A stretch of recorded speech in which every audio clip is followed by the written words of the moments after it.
ഇവിടെ ലീഗും SDPIയും ജമാഅത്ത് ഇസ്ലാമും ചേർന്ന് ന്യൂനപക്ഷ ജനവിഭാഗങ്ങൾക്കിടയിൽ വർഗീയ ധ്രുവീകരണത്തിന് വേണ്ടിയുള്ള പ്രവർത്തനമാണ് കഴിഞ്ഞ പാർലമെന്റ് തെരഞ്ഞെടുപ്പിന്റെ ഭാഗമായി നടത്തിയത്.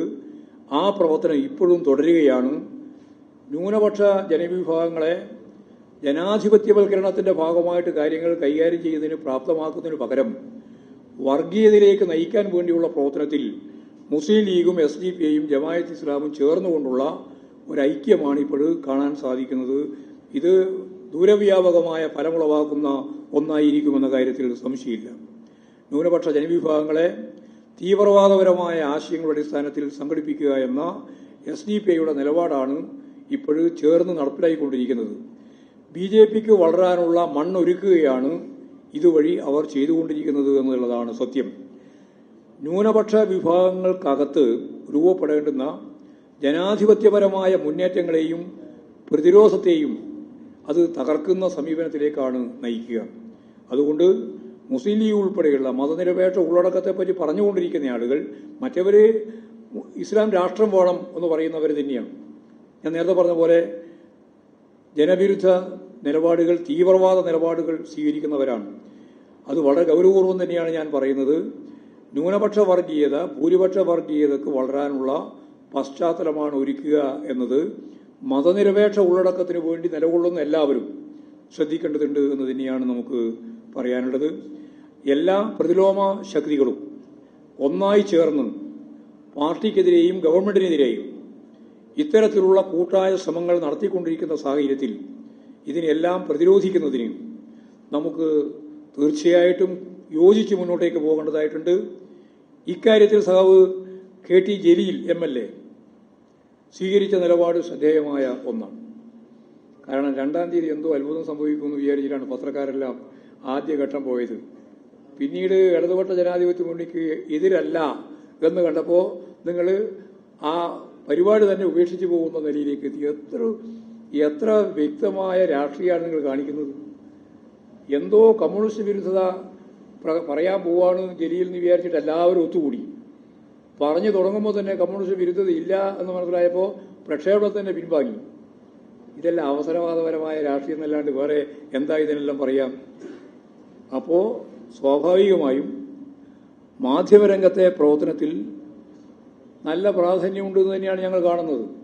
അല്ല, പ്രാധാന്യം ഇല്ല എന്നുള്ളതല്ല, ആശയങ്ങൾ രൂപപ്പെടുത്തുന്നതിൽ നമുക്ക് നല്ല പങ്കുവഹിക്കാൻ സാധിക്കുന്നുണ്ട്. പക്ഷേ അത് കമ്മ്യൂണിസ്റ്റ് വിരുദ്ധവും വലതുപക്ഷ ആശയങ്ങളുമാണ് നിർമ്മിക്കുന്നത്. അത് അവസരവാദപരമായ നിലയിലാണ് നിങ്ങൾ കുറെ കാലമായിട്ട് തുടരുന്നത്.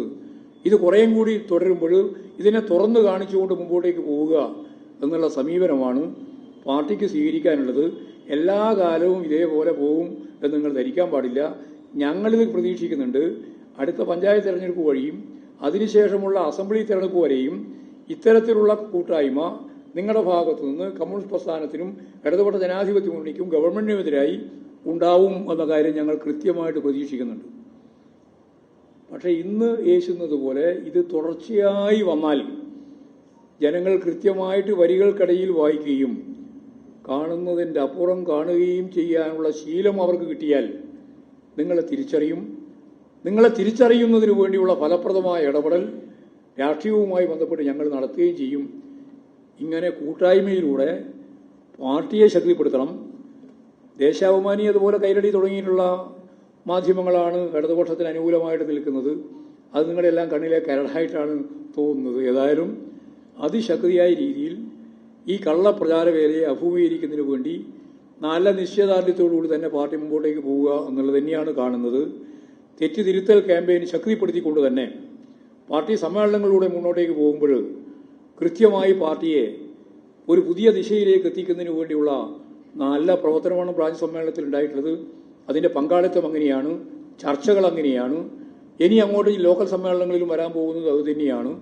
പാർട്ടി വളരെ ഫലപ്രദമായിട്ട് മുന്നോട്ടേക്ക് നീങ്ങുന്നതിന് വേണ്ടി അതിന്റെ തിരുത്തിരുത്തൽ രേഖ ഉൾപ്പെടെ ചേർത്ത് ചർച്ച ചെയ്ത് പാർട്ടിയെ നവീകരിച്ച് മുമ്പോട്ടേക്ക് പോവുക എന്ന പ്രക്രിയയിൽ തെറ്റായ ഒരു നിലപാടിനെയും ഒരു തരത്തിലും വെച്ചു ഉറപ്പിക്കാൻ ഈ പാർട്ടി ഉദ്ദേശിക്കുന്നില്ല. അത് വെറുതെ കേവലമായ ഒരു വിശദീകരണം മാത്രമല്ല, ഉണ്ടാകുന്ന ഓരോ പ്രശ്നങ്ങളിലും പാർട്ടി അപ്പോൾ ഇടപെട്ടുകൊണ്ട് എല്ലാ ദുർബലതയെയും കൃത്യമായി കണ്ടറിഞ്ഞുകൊണ്ട് പാർട്ടി സംഘടനയാകെ ഒറ്റക്കെട്ടായി പ്രതിരോധിച്ച് പാർട്ടിക്കെതിരായിട്ട് വരുന്ന കടന്നാക്രമങ്ങളെ പ്രതിരോധിക്കുന്നതിന് വേണ്ടി പ്രാപ്തമാവുന്ന രീതിയിൽ പാർട്ടി സഖാക്കളെ സജ്ജമാക്കുന്നതിന് വേണ്ടിയുള്ള ഒരു രേഖയാണ് ഇന്ന് പാർട്ടി സംസ്ഥാന കമ്മിറ്റി അംഗീകരിച്ച ഈ രേഖ.